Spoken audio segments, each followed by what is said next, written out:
Good afternoon. It's Wednesday, January 13. I'm Giovanni Dennis with the Midday News. A special welcome if you're joining us online at onespotmedia.com. A study has found that most people who have died from COVID-19 or who have had COVID-19 are protected from contracting it again for at least 5 months. The research carried out by Public Health England says past infection gives individuals 83% immunity. Professor Susan Hopkins, who led the study, says the results are encouraging, but protection was by no means absolute. She says some people do catch COVID-19 again and can infect others. An individual's chance of contracting it again is very difficult to estimate, but from what we're saying in the study is that overall the chances of you getting it in the following 6 months is much reduced, 80% reduced, less odds of infection compared to those people who haven't had it before. That equates to, when we were looking at the follow-up of these individuals, 2 in 1,000 in the group with prior antibodies had got an infection versus 17 in those with no prior antibodies, which is a big difference. 5 more persons have died from COVID-19 in Jamaica. This has increased the country's death toll to 322.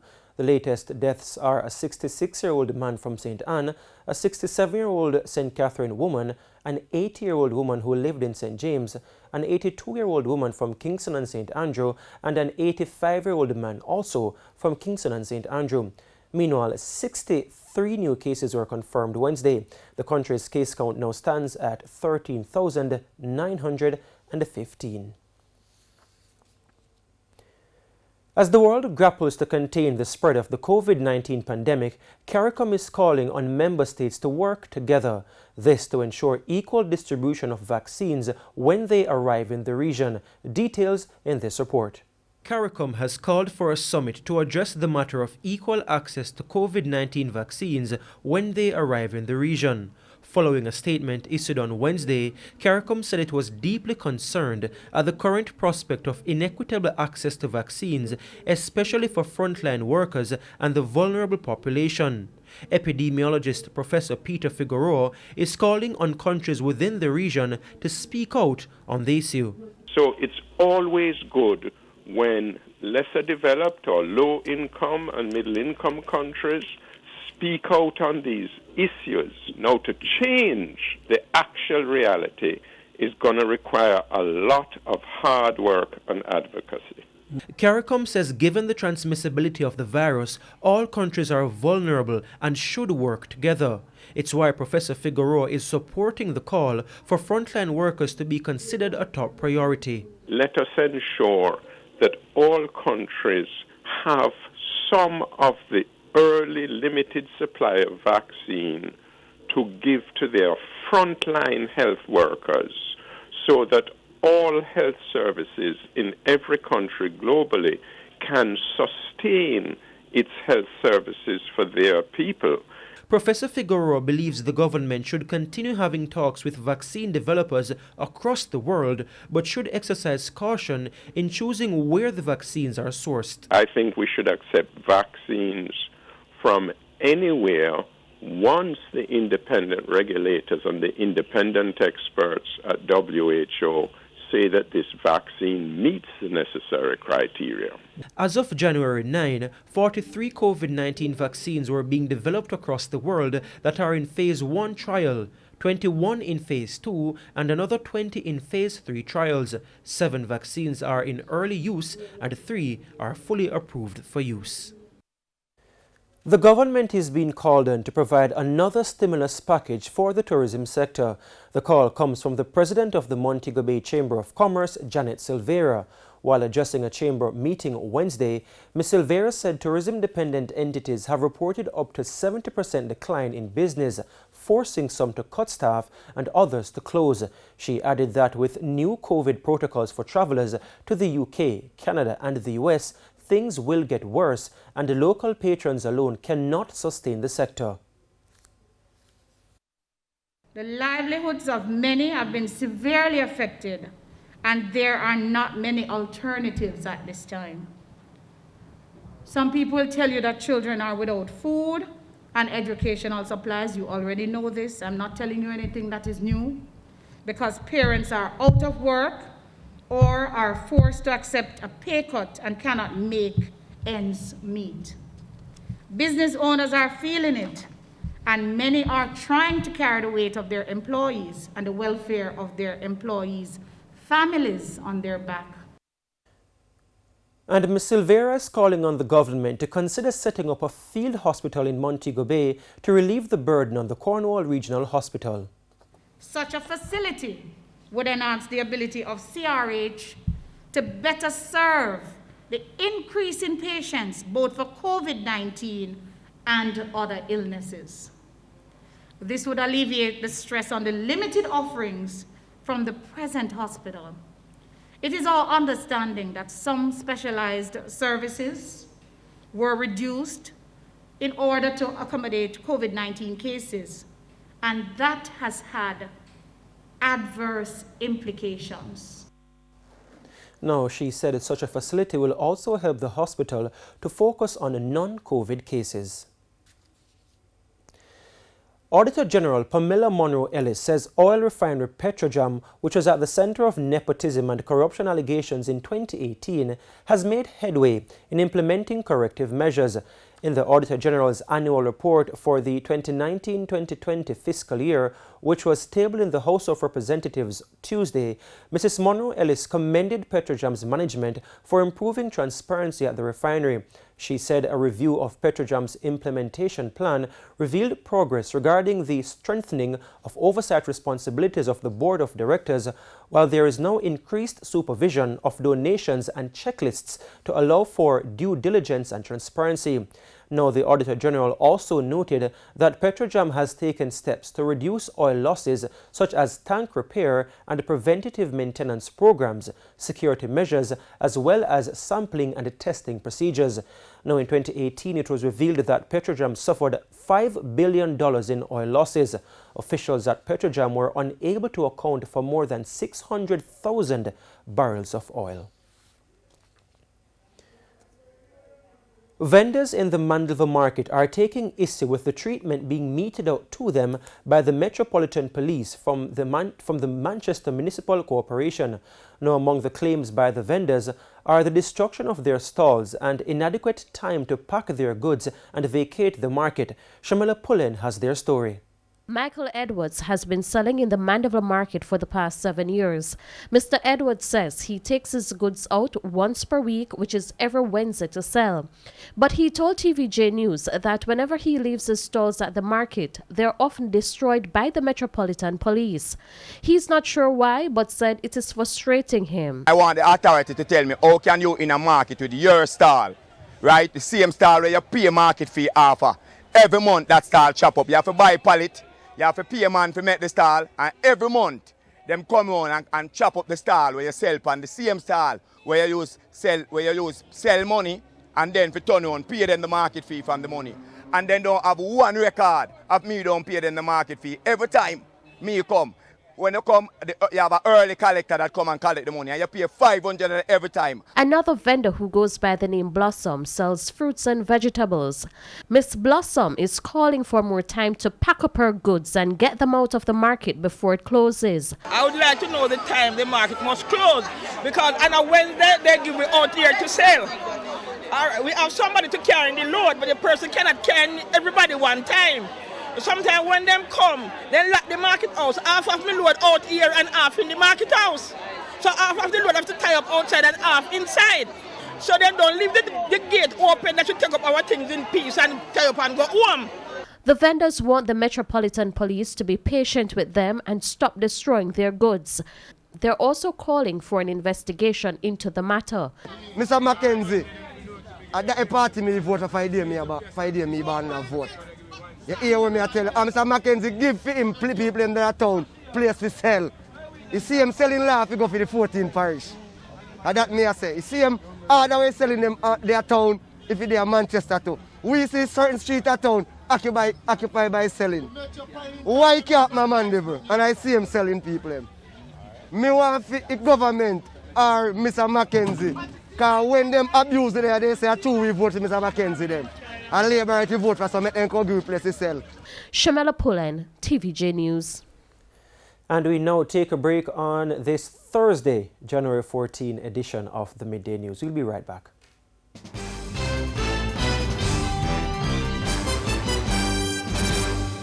Welcome back, and we're continuing the news.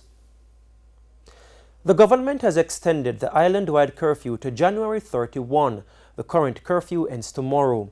Now, a statement this morning from the Office of the Prime Minister said all other measures announced under the Disaster Risk Management Act have also been extended until the end of the month. It says the decision is in light of the Ministry of Health's continued assessment of the degree of spread of COVID-19 over the holiday season. Residents of Smith Avenue in Portland are calling on the Jamaica Fire Brigade to rectify a problem that has been threatening their health and properties. They claim a leaking fire hydrant is causing damage to their properties as well as exposing them to the dengue virus. Sandy Williams reports. This is the fire hydrant on Smith Avenue in Portland. According to residents, it has been leaking for 4 years now. It is the source of the stagnant water along the roadway, which the residents claim is damaging their property. Thelma McIntosh Taylor says her house is on the verge of collapse. All the wall around there break off, it is there. I have to go and get my own people to fix back the curve. I fix it back. Now the water is on my wall. It's running underneath the house. And underneath the house won't fall down. It is damaging the wall and the house. The water is running under the earth. So very soon the house will fall down. To add to her stress, it's costly to repair the damage. The wall cost me $30,000 to pay a man and buy material to fix, right? And these guys come here every now and then, like they charge me $3,000 to clean up and turn the water for me. So it costs me a lot and no one to pay me any attention. Another concern is the possible threat of contracting dengue fever. Miss McIntosh Taylor says about 3 weeks ago, a report was made to the Portland Fire Department, but to date, no one has showed up to resolve the issue. Mosquito would kill me in here. I have to be burning destroyer day and night. Day and night, I have to burn in destroyer. No one to come to my rescue. Sandy Williams, TVJ News. Manager of JAMPRO's Western Jamaica Regional Office, Conrad Robinson, is calling on transport operators in Montego Bay to seize opportunities created by the COVID-19 pandemic. He says physical distancing protocols have created the need for more transportation in the parish.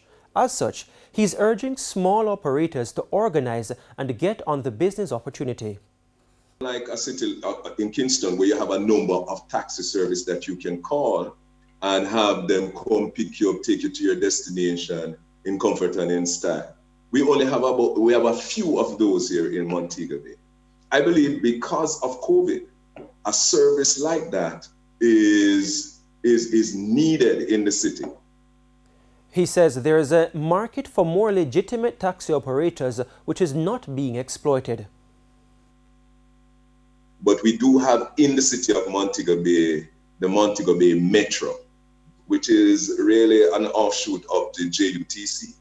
But we're predominantly a taxi type of region, not because we are having COVID and that we are asked to social distance.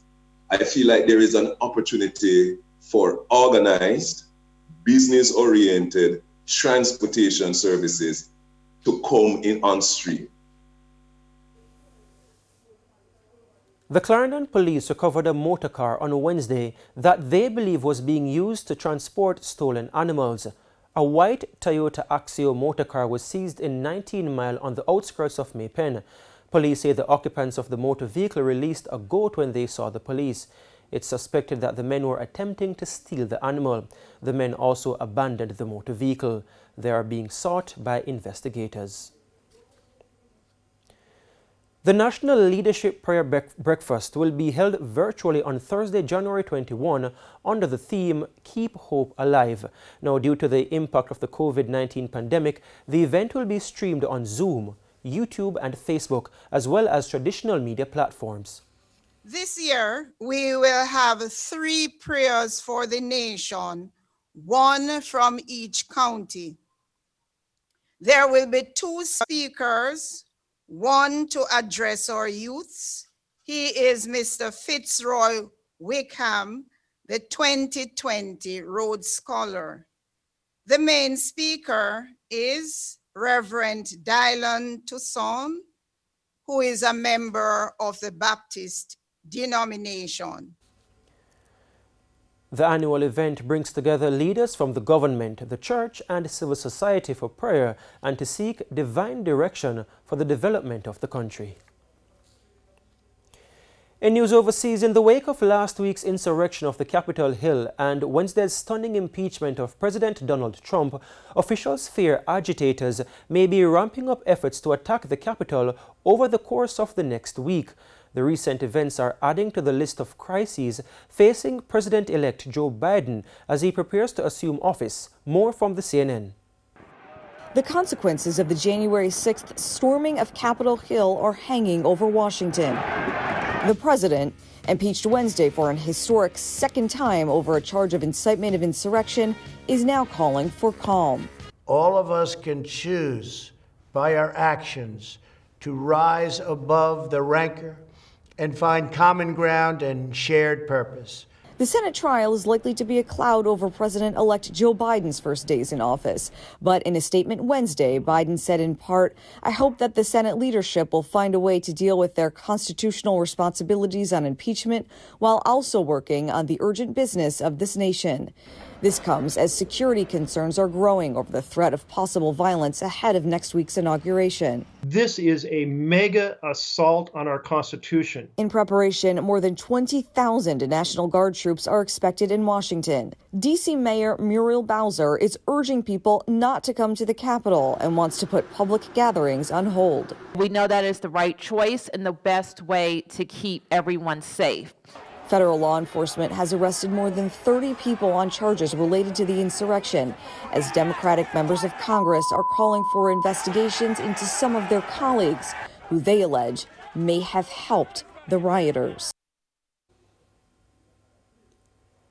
To news and sports now, domestic sports in Jamaica may have gotten its first real sign of an imminent return, with Minister of Sports Olivia Grange announcing that a series of meetings will be held with the country's sporting associations to determine when various sporting disciplines can resume locally. Jermaine Brown reports. In a release on Wednesday, Minister of Sports Olivia Grange noted that a meeting with Minister of Health and Wellness, Dr. Christopher Tufton, was held on Monday, where both ministers highlighted the importance of the safe return of sports. They also reiterated their commitment to move quickly to finalize the general COVID-19 protocols for sports. A three-pronged approach was decided at the meeting, wherein all requests for training and competitions must be submitted to the Ministry of Sports for review. Clubs, affiliates, and event organizers must submit their requests to the Ministry of Sports through their local governing bodies, and the Ministry of Health and Wellness will provide technical support and guidance and grant approval of the proposals through the Ministry of Sports. Technical teams from both ministries are expected to meet on Thursday to further advance discussions for the safe return of sports. Last weekend, 2 local high school track and field development meets were postponed, while the return of the National Premier League continues to be delayed despite an announcement of its return from late last year. Most sporting disciplines have been sidelined since March 2020 due to restrictions brought on by the COVID-19 pandemic. And that's the Midday News. I'm Giovanni Dennis. Join us at 7 for Primetime News. On behalf of the news, sports and production teams, good afternoon.